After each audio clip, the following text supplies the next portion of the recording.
What's up, everyone? Welcome back to another review. And this time we're taking a look at Frosty Returns, which is the 1992 modern update of the original 1969 movie.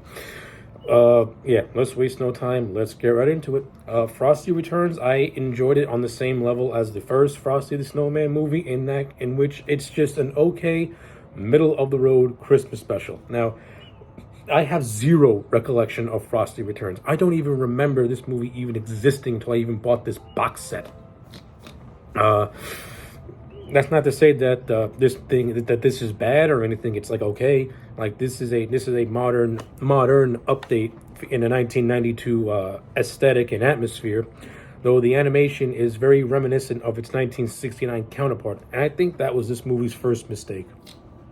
Like if you're gonna update the story of Frosty the Snowman, at least make it feel more like a 90s animation. Like by the time this came out, you already had The Simpsons, which was dominating primetime, and Batman the Animated Series was either out or about to be out.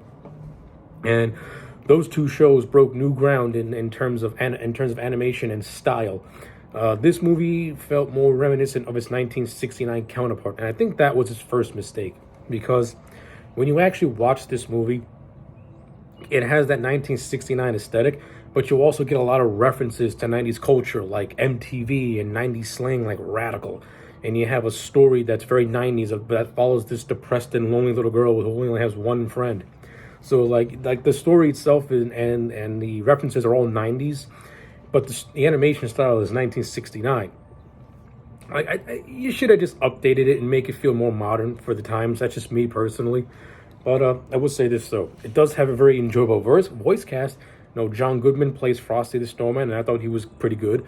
Brian Dole Murray plays the villain of the piece, known as Mr. Twitchell, who is the inventor of this aerosol spray called Summer Wheeze, and he's trying to melt all the snow and eventually take on Mother Nature.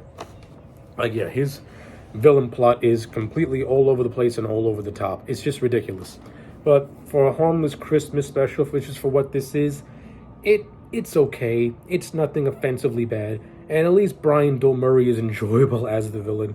And the voice acting this time around is actually much more solid as opposed to its 1969 counterpart.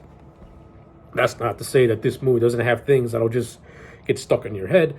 Now, the first movie had the infamous Frosty the Snowman song, and that is in this. But there's also a new song called Let There Be Snow.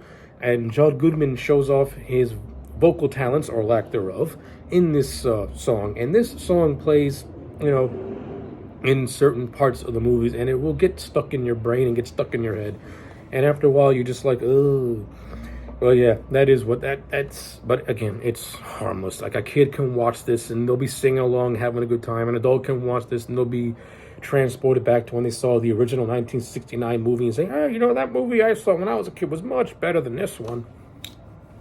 But for what it is, I thought Frosty Returns was an overall solid 90s update of the character. It had a more 90s storyline to it. The voice acting was slightly better. The animation by this point does look really dated and doesn't look like it and had no modern update to it whatsoever. The Mr. Twitchell character comes across as just an over-the-top megalomaniac type of villain who's turned to the good side. It just happens out of complete nowhere at the end of the movie. I think it would have been better I think Twitchell's turn to a more benevolent person, from a benevolent person, could have been handled much, much better. I mean, it's been done better, and villain turns in kids' movies have been done much better than how they are in this movie, which happens at the flip of a dime. He crashes his car, falls into a lake with his pet cat, and then he gets pulled out of the lake. The girl gives him a robe and a crown. All of a sudden, they're like best friends. It just happens to completely nowhere. It's random. And then Frosty's like, adios, gotta go. So, yeah, Return of Frosty Returns, it's all right. Gonna give it a 5 out of 10.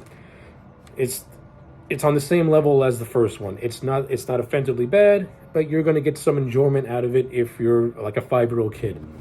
But yeah, those are my thoughts on Frosty Returns. Let me know yours in the comment sections down below. Like the video and subscribe, and I'll check you back next time for more.